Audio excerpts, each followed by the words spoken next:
Somali community in Minnesota mainly came as refugees after Somali Civil War started in 1991. At least, more than 500,000 to 1 million people left the country because of the conflict, went to the near bordering countries, and later on, within the 90s, some of them were brought to Minnesota as refugees. So that was the first wave, if we say, of large Somali that came to Minnesota. When Somalia collapsed in 1991, a large number of Somalis were in refugee camps. They didn't have anyone who could sponsor them. So the amazing thing is so many churches saw what was happening at the time and the reality that Somalia was not getting better. So the world saw that, well, these people will never go back. What do we do with them? Kenya was complaining, Ethiopia was complaining, Egypt was complaining, everyone was complaining. And it was really few churches that came together and say, let's visit them and see what we can do. They had experience of bringing refugees to America, and especially to the Midwest. And so when they went there, through the advocacy, they then said, we will sponsor them. And so majority of those who did say that were from Minnesota. And so the first wave of Somalis came through these churches, whether it's the Catholics or the Lutherans. And when they came, they realized there are jobs. They realized that in the Midwest, people actually know that they were refugees themselves. They know we're Norwegian, we're German. You don't see that in other parts of America because they are 1/4 and 1/5 here. So usually they end up saying, I'm an American. But in Minnesota, people say, oh, no, I'm Norwegian, I'm full Norwegian. And so that really kind of felt better for them. And then the jobs that are available. So what Somalis do, because 70% of them were nomads, they send scouts, okay? And they send men and say, go to that place.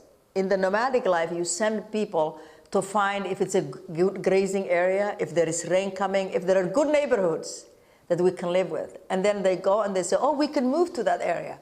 So they sent scouts to Minnesota, and they found out Minnesota has good schools. There are jobs for unskilled workers.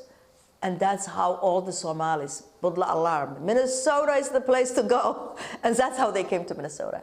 And immediately, it was a haven for them to find unskilled jobs.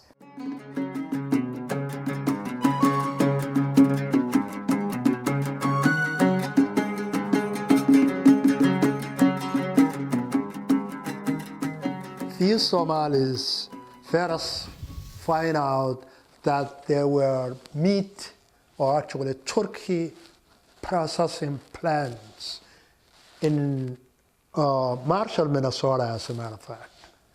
So those were men who had no skills, did not speak English, did not have experience.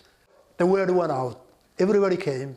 Then they find out there were other industries who needed cheap labor, like the parking lots, like the rental cars, like the hospitality industry. And when someone's working in one of those factories or assemblies, they will invite their cousin because they need, or their friends or someone they know who's looking for a job. They didn't come because of the weather. They really came because of the opportunity. And the opportunity was started by the Lutherans as well as the Catholics. And then the rest of them kind of came by word of mouth and realized the social services are wonderful. The crime was not that bad. You're allowed to have a community. It's okay. It's an open society. And they took advantage of what the Scandinavians apparently created in Minnesota, which are welcoming for immigrants. Now you have diverse Somali community who has, many of them have been here more than 20 years. Children who were brought as a refugee are now adults. Young children who grew up in Minnesota are also, adults. So you have diverse community from across Somalia who are here, first generation, second generation, third generation. So you can absolutely find all sorts of Somalis in Minnesota, and Minnesota became the largest Somali community in the United States. So it's actually a hub for Somalis in the diaspora. So the community is very important. And what's bring them together, especially, why are they all in the same area? It's because of the restaurants, the halal groceries, and the masjids. If you got these three together in one area, everybody wanted to be a neighbor.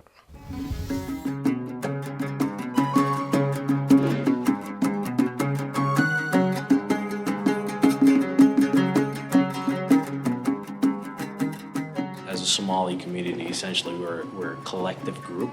The difference between the Western cultures and African cultures is that collective versus that individual mentality. So when he opened the door for a group of other people to start coming into that workforce, Genio realized pretty quickly that there is an advantage to having a group like this in your workforce, but what do you have to do to accommodate it? So when a group of people came through, the management personnel there quickly realized that there are some key aspects in ensuring that they have a successful relationship with that particular workforce, and one of them, the top item, was faith.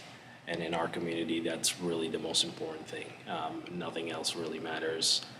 If you are able to accommodate our faith, we are more attracted to that type of employer. So Genio realized that pretty quickly, and not just with the Muslim community, but other communities and other faiths in general. And a decision was made to ensure that people have spaces to pray, and the entire turkey processing for us at least, or manufacturing was ensured so that those prayer times that hit during the shift, people are actually able to step out and do their worship and get back to work. So once Genio was able to do that, I mean, if I will tell my cousin will tell their cousin, and so forth and so on, and before you know it, you have a group of people that are ready to work with an employer, simply because they realize that they are able to accommodate something that is at the core of who we are. They pray 5 times a day, obviously early in the morning before sunset, and then in the afternoon and late afternoon, and then sunset, and at night. And so I think they have to be flexible in that sense. So I think these companies nowadays who are more accommodating and understanding to these, cultures and communities, then get the benefit back. Look at Amazon.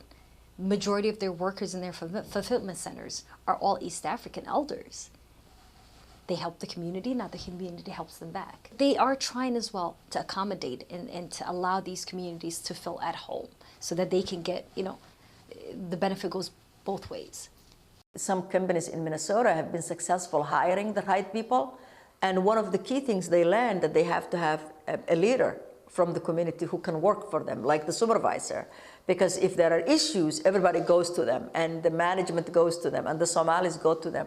And I think that's what's happening in every factory that the Somalis are. There is always a supervisor who is Somali, and that is very key of the success of the employers there. When you hire a management from the community, that person will lead, because everybody has a different culture, different, in terms of food, praying time. There is so many factors that you need to consider, and those companies figure out a way, to please their employees. So a lot of times you go where you feel comfortable.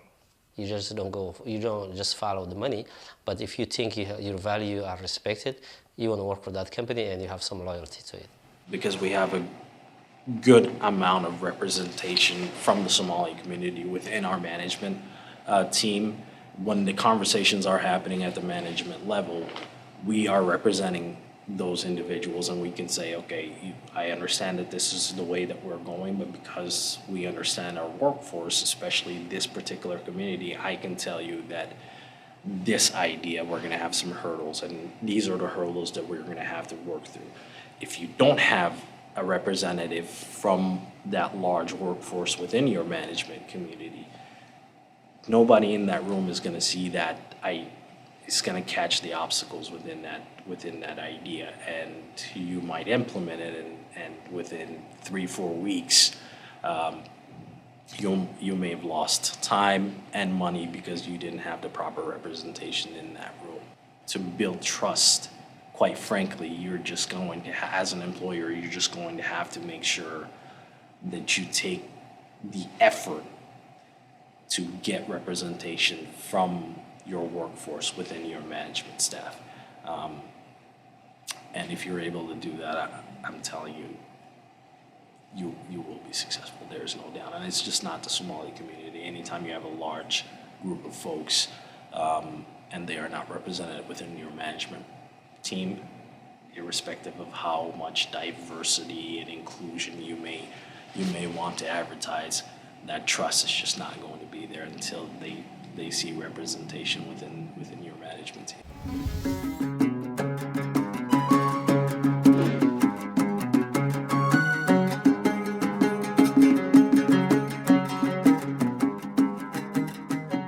Food is really the best way to understand a culture, in my personal opinion. Food gives you a different perspective into that world, and introduces you to a culture that you honestly otherwise would have never interacted with.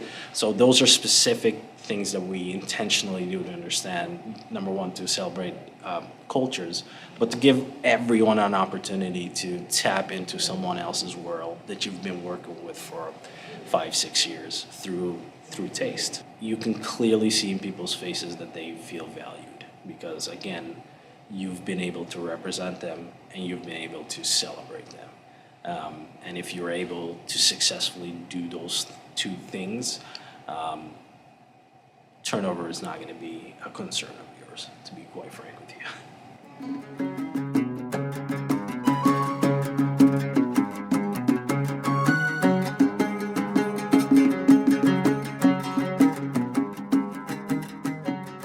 When we bring new supervisors on board, I actually sit down with all of them and I kind of talk to them about our workforce, but let them know, hey, we have a broad, diverse group, and part of that group are individuals that practice this faith, practice this faith, practice this faith. These are do's and don'ts. Most of our supervisors understand that you don't go up to a Muslim female and shake your hand. Our nursing staff, exact same thing as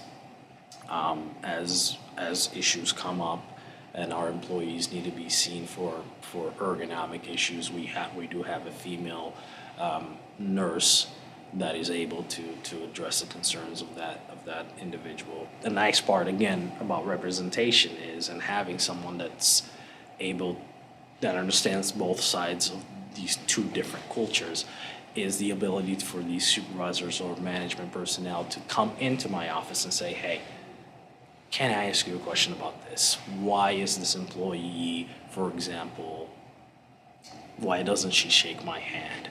Or, what is going on here? Can you talk to me about your culture? And I'm able to do that. Because if the company did not have an individual like me in my role, then you could potentially open up the door for all sorts of issues.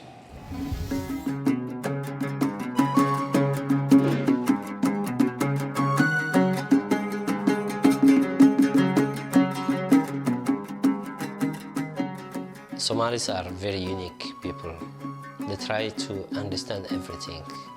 They're not shy of saying, oh, I don't know. They always try to figure out on their own.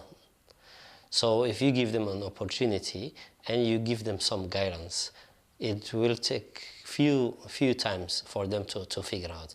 So what I know about the Somali refugees coming to this country, they are already trained in the refugee camps, because if you're coming from a refugee camp, you are in the struggle. If you succeed in a refugee camp, you can easily do whatever you want in a land like America.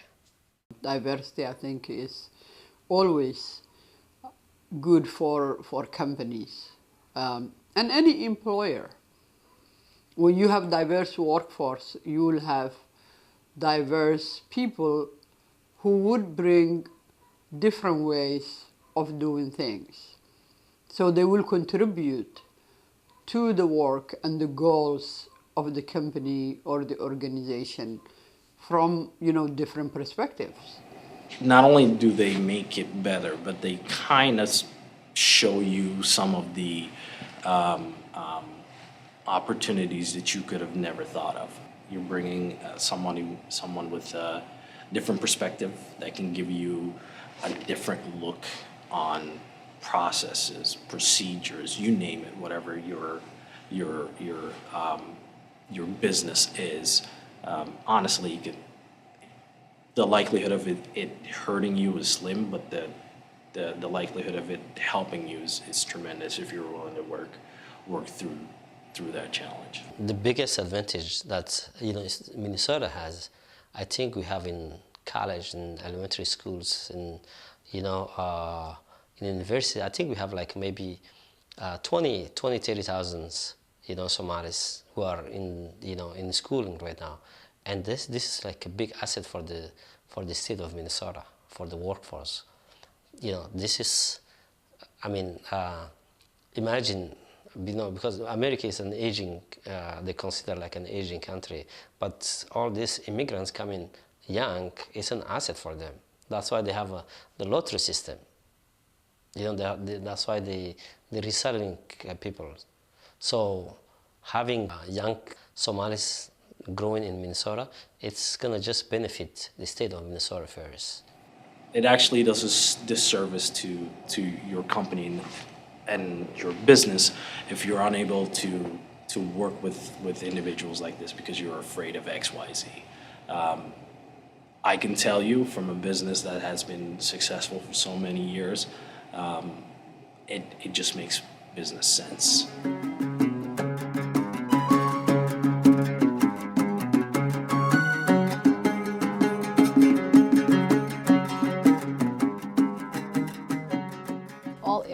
Initially thrive because you're there at the land of opportunity. You're expected to do. This is a place where I don't know how to. In Somali, it's called dadala wugara. Someone who works hard achieves is what it kind of translates to. In America, it's essentially that. The way we look at it is, I'll get as much as I put in. So that's why we're already programmed to get something out of this opportunity that you get to go to this country. What are you then going to get back in return? What are you going to bring back to the community? What are you going to bring back for yourself? So we already brought here with our mentality of, you got to be a go-getter, you got to hustle, you got to do the best that you can. You got to achieve that American dream. And I think that's still essentially embedded in us. We're not that far removed from being a first generation immigrants. We're in that phase of doing the best that we can to get our, slice of the pie. I think that's what motivates us. As an immigrant, we still have that hunger, we still have that drive, we still have that attitude of just that exactly that I don't really know, I don't care how many hours that I work, but just give me a job. We have still that attitude. And Minnesota has been still one of the best places to work, to live. And I know it's cold, but we have a community, everything is not 100% fine, but compared to other states, because we also know other states, Minnesota is always the best place that you can find.